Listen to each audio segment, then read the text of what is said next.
Hello BookTube, I'm Peg and welcome to my channel. I'm a little late getting this video out. I like to do my weekly videos on Tuesday morning if possible, but I'm a little late this week because my husband and I were away for a long weekend in Washington DC, and I have a lot to report about that, bookish type things. We met up with our friend and booktuber Ernestly Eston at the Politics and Prose, famous independent bookstore there in DC, and I got a mug, which I have managed not to break, like I did the one from the Brattle, from Politics and Prose. It has a real great saying on the back, so many books, so little time. So this is pretty heavy. Hopefully I can keep from breaking it. Okay, I thought we three had a great brunch there in their coffee bar. I had avocado toast for the first time. It was so good. Okay, let's see. And I thought I'd just, we talked most of the time, but we each did select something from their sale room. They have like quite a few different rooms upstairs and downstairs, and they have like one that's called the sale room, and they aren't really used books. They may be a little shop worn or a little older, but they're all like half price in this room, and it's great. So that was we found some good stuff there, but I thought I'd just go through what each of us selected. A lot of different things.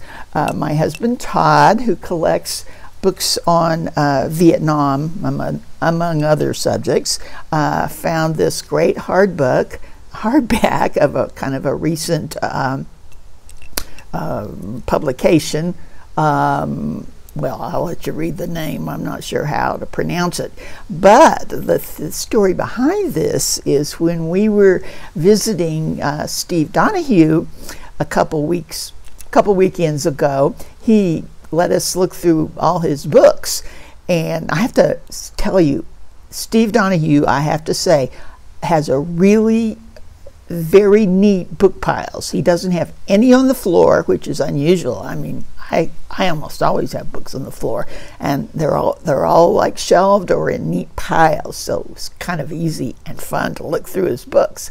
Now, I spent most of my time playing with Frida, and then Steve and I took Frida for a walk, but my husband spent a lot of time looking through his books, and he saw this one in Steve's pile, and I think maybe he was a little aware of it, but then when Steve came back, they said that Steve said he had written a review on it, and so Todd has been on the lookout for it ever since, and he was able to get this hardback.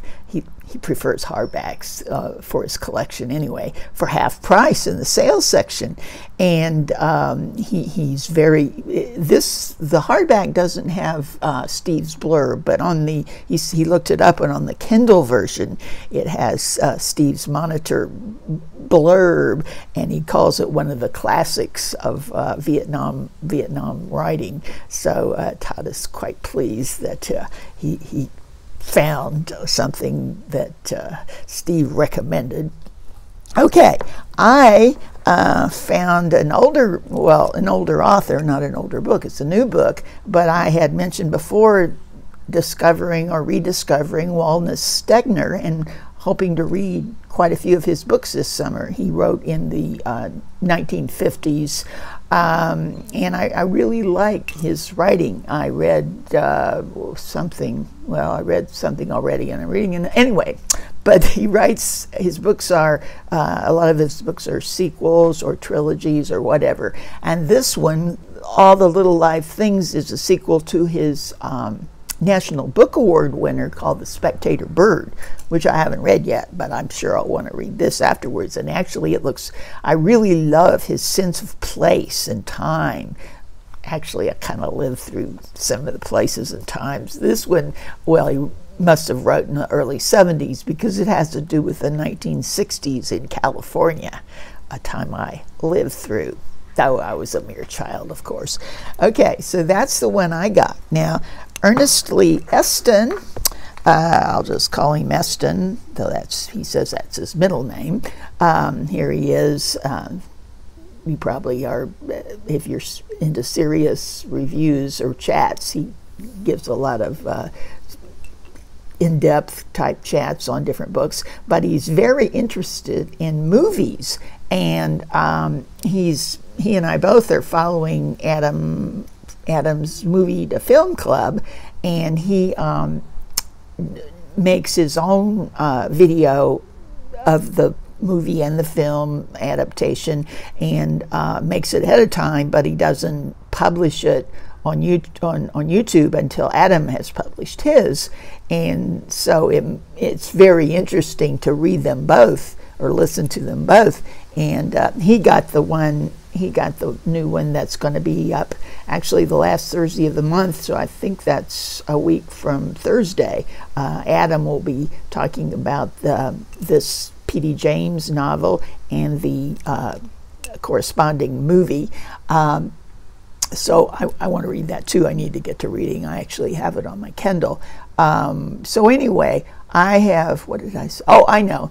I've put Eston's a link to both his and Adam's reviews of the book and movie Night of the Hunter down below if you're interested in those, because it's fun to hear two different viewpoints, and neither one of them have coordinated with the other at all. Okay, and I asked him, how do you critique movies? I just kind of look at them and either like them or don't like them, and he recommended I get this book, Talking Pictures, by Anne Hornaday, who's the Washington Post movie reviewer. And I, of course, went and got it. And it has a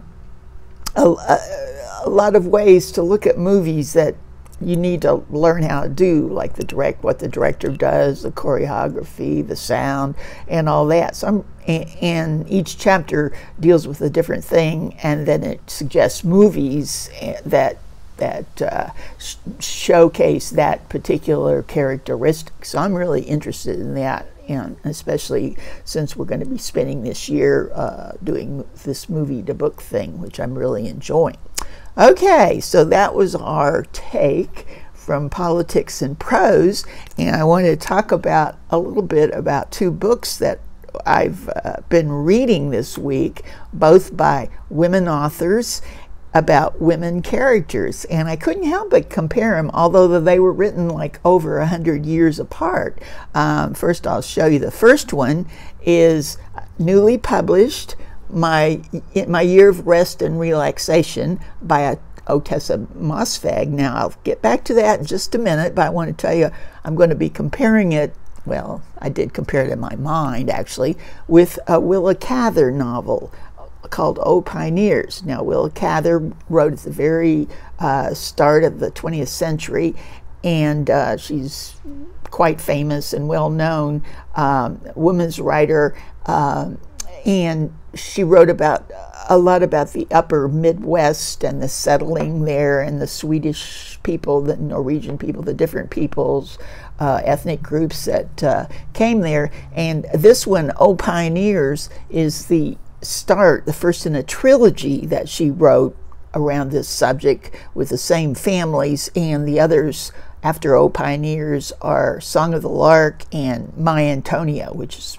probably her most popular and well-known book. So I hope to get to the other two, but first, okay, let me talk about, and I thought to myself, it's interesting how both of these have young women in them, and how different their lives are, and which one really is more of the feminist approach. And I'm not sure. You'd think it would be the latest one, but I'm not sure at all that that's the case. First, let me just tell you a little bit about this one.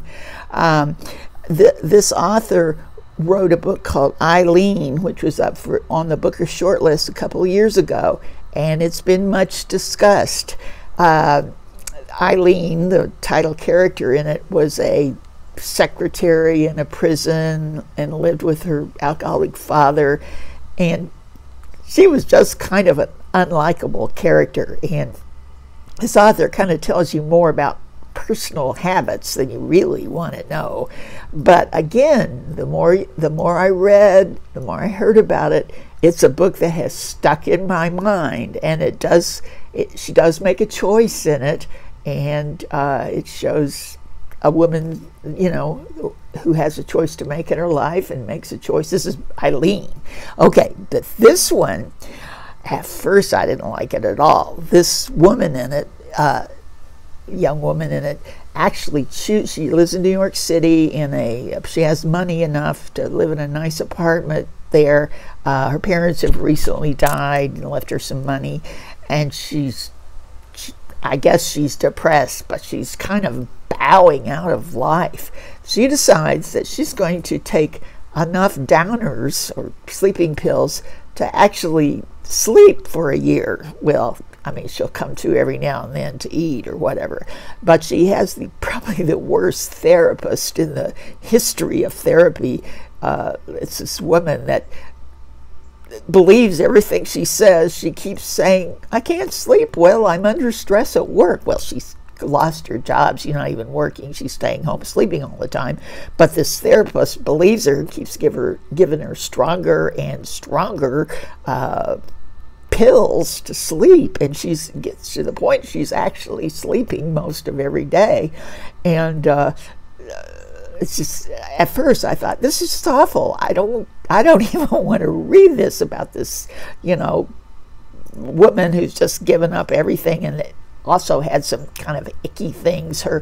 She does have one woman friend who comes over who suffers from bulimia, and there's more about that than you really want to know. And she has been in this, I guess you would say, somewhat abusive relationship with a man that she goes over in her mind, and again, some kind of icky factors. He wasn't the most unselfish lover in the world. Okay, so I started, when I met with this Eston and my husband on Sunday, we were talking about what we were reading, and I'm thinking, I just can't stand to read this. It's terrible. But then I thought, well, I better stick with it, because I knew it was well rated, and it may, in fact, be on the Booker Prize. But I have to tell you, stick with it. Things change. It also becomes a book that will stick in my mind forever. I wouldn't be surprised to see it on the Booker list. And I did read some reviews after I finished it last night, and they also say that the first 100 pages is kind of hard going, but then it does change and show some change in her and some ways of living as a young person. Anyway, okay, so you'll be hearing a lot more about this, as I said, especially if it gets on the Booker list next Tuesday. Okay, what else was it? Okay, and my other one I'm reading is Pioneers, again about a young woman. Alexandria is her name, and she seems a very strong personality for an older book like this. She's comes from a farm family, and she has 3 brothers.